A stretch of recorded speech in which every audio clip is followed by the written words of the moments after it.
जय हिंद दोस्तों। एक बार फिर से आपका जीके जी स्टैंडिंग में स्वागत है। दोस्तों आज हम झारखंड इतिहास का प्राचीन काल में झारखंड को पढ़ेंगे। दोस्तों उड़ान पब्लिकेशन से जो भी इससे संबंधित प्रश्न होंगे उसका डिस्कशन अभी हम इस वीडियो में करेंगे। तो चलिए दोस्तों हम वीडियो को स्टार्ट करते हैं, लेकिन इससे पहले कोई भी हमारे चैनल पर नया होगा तो चैनल को आप सब्सक्राइब कर लीजिए और बेल आइकन को दबाइए ताकि हमारे आपको नए वीडियो का अपडेट मिलते रहे। तो चलिए वीडियो को स्टार्ट करते हैं। ठीक है, सबसे पहला क्वेश्चन है दोस्तों, और इससे पहले भी अगर किसी ने हमारे वीडियो को नहीं देखा होगा तो जाकर के देख लेना भाई, जिसको भी देखना हो। चलिए, तो पहला क्वेश्चन क्या है कि निम्न कथनों पर विचार करना है। मतलब दोस्तों कि जो भी कथन दिए हुए हैं उससे विचार करके बताना है सही गलत और क्या क्या है। ठीक है, तो देखिए पहला कथन है कि मौर्य काल में मगध से दक्षिण की ओर जाने वाला व्यापारिक मार्ग झारखंड से गुजरता था। दोस्तों ये सही है दोस्तों कि मौर्य काल में मगध से दक्षिण की ओर जाने वाला जो व्यापारिक मार्ग था, क्योंकि दोस्तों जो मगध था दोस्तों अभी बिहार में था। ठीक है, और बिहार के दक्षिण में ही है झारखंड। ठीक है, तो उसी तरह से बोल रहा है कि झारखंड की मौर्य काल में मगध से दक्षिण की ओर जाने वाला व्यापारिक मार्ग झारखंड से होकर गुजरता था, तो सही होगा दोस्तों। चलिए नेक्स्ट क्या है कि मौर्य काल में झारखंड का अपना राजनीतिक, आर्थिक एवं सामाजिक महत्व था दोस्तों, तो ये भी सही है। मौर्य काल में झारखंड का अपना राजनीतिक, आर्थिक और सामाजिक महत्व था। इसी तरह से जब हम आगे बढ़ते हैं दोस्तों, तो तीसरा कथन क्या है कि कौटिल्य के अनुसार तत्कालीन कुकुट देश यानी झारखंड में गणतंत्रात्मक शासन व्यवस्था प्रचलित थी दोस्तों, तो ये भी सही है। मतलब कि जो उपरोक्त तीनों कथन है दोस्तों, ये तीनों कथन क्या हैं, सही हैं। तो इसका सही आंसर क्या हो जाएगा, डी हो जाएगा दोस्तों, क्योंकि उपरोक्त तीनों कथन सही हैं। चलिए नेक्स्ट क्वेश्चन देखते हैं, क्वेश्चन नंबर 2। क्वेश्चन नंबर 2 देखिएगा आप लोग, क्या बोल रहा है कि कौटिल्य के अर्थशास्त्र में झारखंड के लिए प्रयुक्त किया गया शब्द कौन सा है, बताइए। तो दोस्तों इसके लिए किया गया है कुकुट देश। क्या किया गया है एक बार देख लेते हैं हम लोग, कुकुट देश और कुकुट लाड। थोड़ा सा चेंज कर लेते हैं ना कलर। चलिए देखिए, कुकुट लाड और कुकुट देश। ठीक है, तो उपरोक्त तो दोनों सही होगा कि कौटिल्य के अर्थशास्त्र में झारखंड के लिए जो शब्द प्रयुक्त किया गया दोस्तों, कुकुट देश और कुकुट कुकुट, ये दोनों याद रख सकते हैं आप।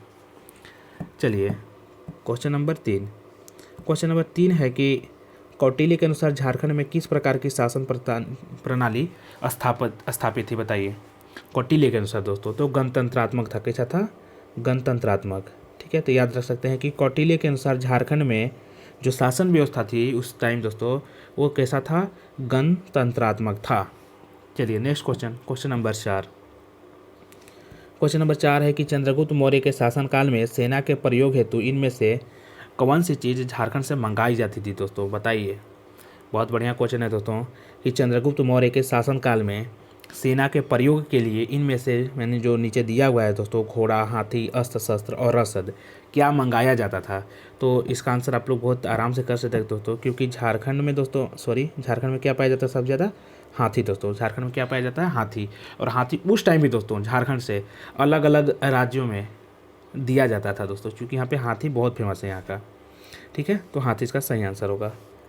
चलिए क्वेश्चन नंबर 5 है कि कौटिल्य ने झारखंड के इंद्रावक नदियों से किस चीज़ के प्राप्त होने का उल्लेख किया है, बताइए।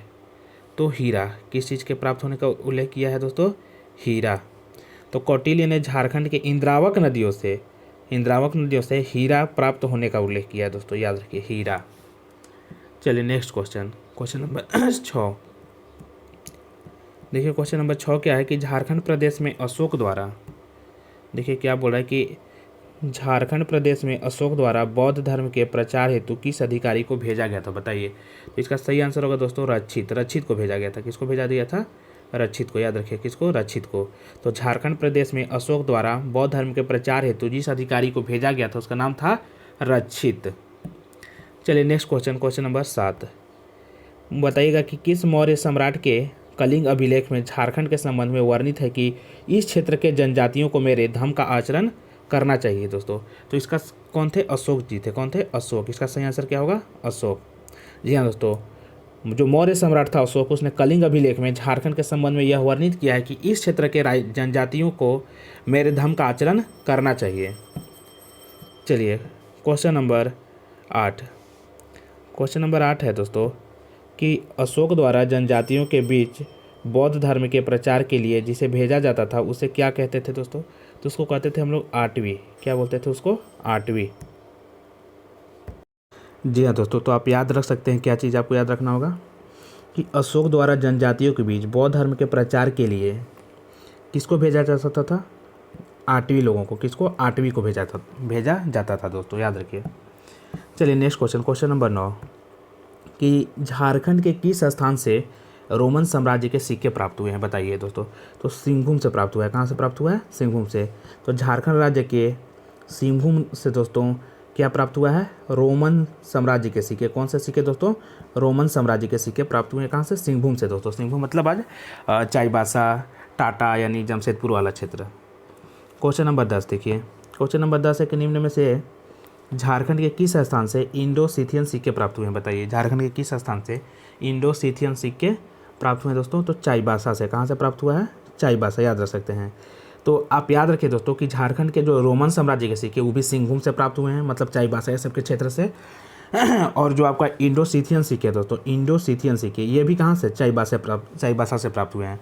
मतलब कि आपको हमेशा दोस्तों सिंहभूम के क्षेत्र में ही जाना होगा सिक्कों से लेकर के, या तो रोमन साम्राज्य के सिक्के हों या फिर इंडो सीथियन सिक्के हों। ये सब कहाँ से प्राप्त हुए हैं? सिंहभूम के क्षेत्र से, और इंडो सीथियन चाईबासा के क्षेत्र से। चलिए नेक्स्ट क्वेश्चन देखते हैं, क्वेश्चन नंबर 11 देखिएगा कि झारखंड के निम्न में से किस स्थान से कुषाणकालीन सिक्के प्राप्त हुए हैं? बताइए, कहाँ से दोस्तों? तो रांची से कुषाणकालीन सिक्के प्राप्त हुए हैं। ठीक है, तो झारखंड के किस स्थान से कुषाणकालीन सिक्के प्राप्त हुए दोस्तों? रांची से। और झारखंड के किस स्थान से रोमन साम्राज्य सिक्के प्राप्त हुए? तो सिंहभूम से। कहाँ से? सिंहभूम से। और इंडो सीथियन सिक्के चाईबासा से। चलिए क्वेश्चन नंबर 12, क्वेश्चन नंबर 12 देखिएगा कि हजारीबाग के किस स्थान से गुप्तकालीन पत्थरों को काटकर बनाए गए मंदिर प्राप्त हुए हैं? बताइए, हजारीबाग के किस स्थान से गुप्तकालीन पत्थरों को काट करके और मंदिर प्राप्त हुए हैं दोस्तों? बताइए कहाँ से? तो इसका सही आंसर होगा मदुही पहाड़। कहाँ से दोस्तों? मदुही पहाड़ से। तो हजारीबाग में कहाँ क्या है स्थित? मदुही पहाड़। वहीं से दोस्तों गुप्तकालीन पत्थरों को काट करके मंदिर प्राप्त हुए हैं। मदुही पहाड़ याद रखिएगा। इसको भी दोस्तों कहाँ पे है? ये भी हजारीबाग में है। ठीक है, चलिए नेक्स्ट क्वेश्चन देखते हैं, क्वेश्चन नंबर 13।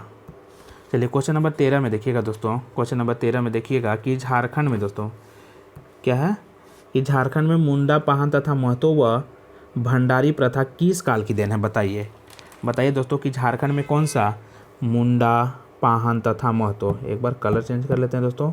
देखिए झारखंड में मुंडा पाहन, महतो, ठीक है, भंडारी, ये सब प्रथा किस काल का देन है दोस्तों? तो ये सब प्रथा जो है ना गुप्त काल का देन है। किस काल का देन है? गुप्त काल का। याद रखिएगा कि झारखंड में मुंडा पाहन तथा महतो, भंडारी प्रथा, ये सभी जो प्रथाएं हैं गुप्त काल के देन माना जाता है।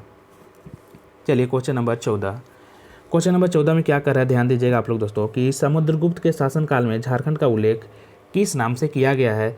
तो मुरुंड देश के नाम से किया गया दोस्तों। किस नाम से किया गया है? मुरुंड देश।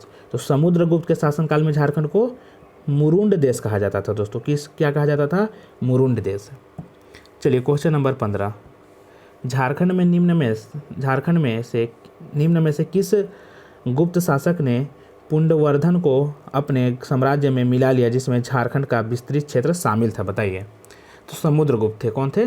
समुद्रगुप्त। जी हाँ दोस्तों, समुद्रगुप्त जो शासक थे वे पुंडवर्धन को अपने साम्राज्य में मिला लिए जिसमें कि झारखंड का विस्तृत क्षेत्र शामिल था।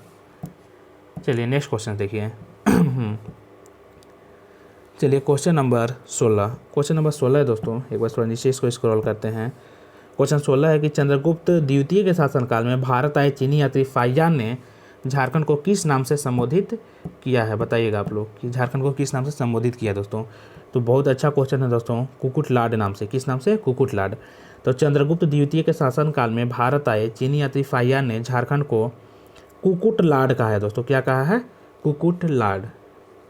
चलिए क्वेश्चन नंबर 17 देखिए कि झारखंड के निम्न में से किस स्थान पर गुप्तकालीन पुरातात्विक अवशेष प्राप्त नहीं हुए? बताइए कि झारखंड के निम्न में से किस स्थान पर गुप्तकालीन पुरातात्विक अवशेष प्राप्त नहीं हुए हैं दोस्तों? तो कौन सा होगा दोस्तों इसका सही आंसर? बेनू सागर। कहाँ से? बेनू सागर। जी हाँ दोस्तों, झारखंड के बेनू सागर नामक स्थान से गुप्तकालीन पुरातात्विक अवशेष प्राप्त नहीं हुए हैं और सतगावा से, पिठोरिया से, मधोई पहाड़ी सभी जगह से प्राप्त हुए हैं। क्वेश्चन नंबर 18 देखिए, बताइएगा कि गुप्त काल से संबंधित निम्न कथनों में से कौन सा कथन सत्य है? बताइए। दोस्तों तो गुप्त काल से जो भी कथन सत्य होंगे उसको देखिए कि रांची के निकट पिठौरिया पहाड़, दोस्तों रांची के निकट पिठौरिया पहाड़ पर गुप्त काल से संबंधित एक कुआं मिला है दोस्तों, तो ये सही है दोस्तों, ये कथन सही है। नेक्स्ट कथन देखिए कि सतगावा पहाड़ी से के प्राप्त मंदिरों के अवशेष उत्तर मुगल काल से संबंधित है, तो ये भी सही है दोस्तों, मतलब दोनों कथन सत्य हैं, उपरोक्त दोनों कथन, जिसका सही आंसर होगा सी, क्योंकि उपरोक्त दोनों कथन सत्य हैं। मतलब कि रांची के निकट जो है पिठौरिया पहाड़, वहाँ पर गुप्त काल से संबंधित एक कुआं मिला है दोस्तों, और क्या दोस्तों सतगावा पहाड़ी से प्राप्त मंदिरों के अवशेष गुप्त काल से संबंधित हैं।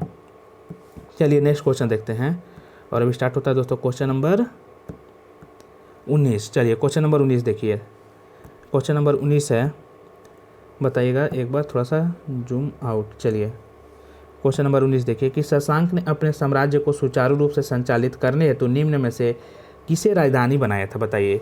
तो दोस्तों उसने संथाल परगना का बड़ा बाजार को राजधानी बनाया और दुलमी को राजधानी बनाया, मतलब इसका सही आंसर होगा सी। जी हाँ दोस्तों, शशांक ने अपने साम्राज्य को, एक बार कलर चेंज करते हैं, शशांक ने अपने साम्राज्य को सुचारू रूप से संचालित करने के लिए संथाल परगना का बड़ा बाजार और दुलमी को, ये दोनों जगह को राजधानी बनाया था। चलिए क्वेश्चन नंबर 20 देखिए, क्वेश्चन नंबर 20 है कि निम्न में से कौन प्राचीन काल का प्रथम शासक था जिसकी राजधानी झारखंड में थी, बताइए। इसका सही आंसर होगा दोस्तों शशांक। शशांक प्राचीन काल का प्रथम शासक है दोस्तों, जिसकी राजधानी कहाँ पे था दोस्तों, झारखंड में था। याद रखिए कि प्राचीन काल का जो प्रथम शासक शशांक था उसकी राजधानी झारखंड में थी। चलिए नेक्स्ट क्वेश्चन देखिए, क्वेश्चन नंबर 21 कि शशांक के शासन के दौरान झारखंड के सिंहभूम के बेनू सागर में किस भगवान का मंदिर निर्मित कराया गया, बताइए दोस्तों। तो शिव मंदिर। कौन सा मंदिर, चूँकि यह शैव भक्त था दोस्तों, शशांक जो था शैव भक्त था, ठीक है, और यह बौद्धों का बहुत बड़ा विरोधी भी था शशांक, ठीक है। तो पूछा जा रहा है कि शशांक के शासन के दौरान झारखंड के सिंहभूम के बेनू सागर में किस भगवान का मंदिर निर्मित कराया गया था दोस्तों। तो शिव मंदिर निर्मित कराया गया था। कौन सा मंदिर, शिव मंदिर का निर्माण कराया गया था। चलिए नेक्स्ट क्वेश्चन देखते हैं हम लोग।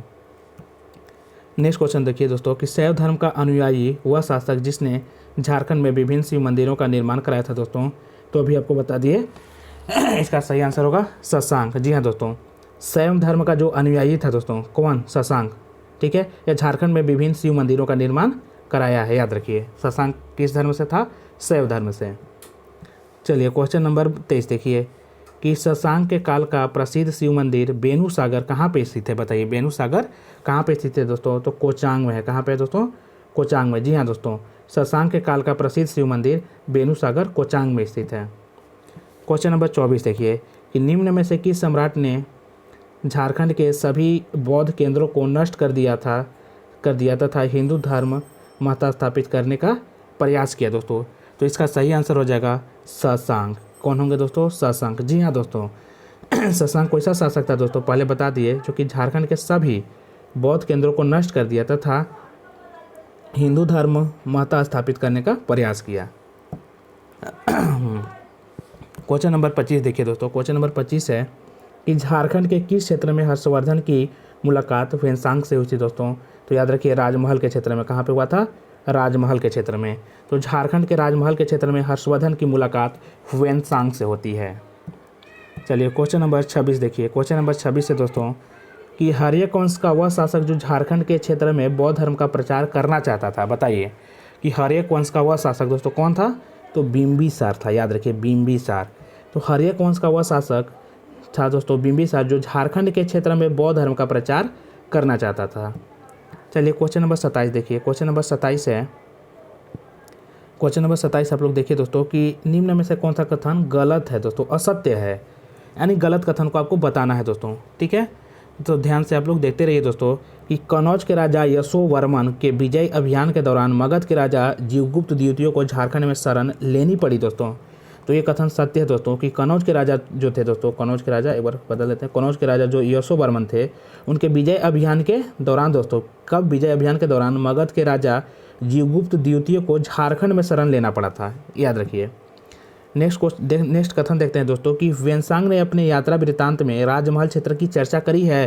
तो जी हाँ दोस्तों, ह्वेनसांग जो है दोस्तों अपने यात्रा वृत्तांत में राजमहल क्षेत्र की चर्चा करते हैं। इसी तरह से हम देखते हैं दोस्तों तीसरा यानी सी कथन, ठीक है, कि गुप्त काल में इस क्षेत्र में आए चीनी यात्री फाहियान ने झारखंड को कुकुटलाड नाम से संबोधित किया है? जी हाँ दोस्तों, कुकुटलाड, ये भी सही होगा दोस्तों, ये भी सही, यानी उपरोक्त सभी कथन सत्य, यानी डी इसका आंसर होगा। चलिए नेक्स्ट क्वेश्चन देखते हैं, क्वेश्चन नंबर 28 दोस्तों, और इस सेशन का अंतिम क्वेश्चन। बताइएगा निम्न में से कौन सा कथन सत्य है? बताइए निम्न में से कौन सा कथन सत्य है दोस्तों। तो नंद वंश के समय झारखंड मगध साम्राज्य का हिस्सा हुआ करता था। जी हाँ दोस्तों, नंद वंश के समय दोस्तों झारखंड मगध साम्राज्य का हिस्सा हुआ करता था। ठीक है, देखिए नेक्स्ट कथन इस बार क्या है कि नंद वंश की सेना में झारखंड से हाथी की आपूर्ति की जाती थी। जी हाँ दोस्तों, हाथी की आपूर्ति झारखंड से दोस्तों हमेशा से किया जाता है, और आज भी झारखंड का अगर राजकीय पशु के रूप में देखें दोस्तों तो हाथी ही है। ठीक है, और पक्षी में दोस्तों कोयल है। ठीक है, पेड़ में दोस्तों सखुआ का पेड़ है। इसी तरह से फूल में देखिएगा दोस्तों तो पलाश का फूल है, राजकीय फूल। ठीक है, तो चलिए दोस्तों आज का सेशन समाप्त होता है हम लोग का। ठीक है, और हमारे चैनल से कोई भी जुड़ना चाहते होंगे दोस्तों तो चैनल को आप सब्सक्राइब कर लीजिए और अपने दोस्तों के साथ भी शेयर कीजिए। जी हाँ दोस्तों, सब्सक्राइब कर लीजिए और अपने दोस्तों के साथ भी शेयर करिए। ठीक है, तब झारखंड के अगला सीरीज के लिए आप हमारे चैनल्स पे ज़रूर आइए। जय हिंद, जय भारत।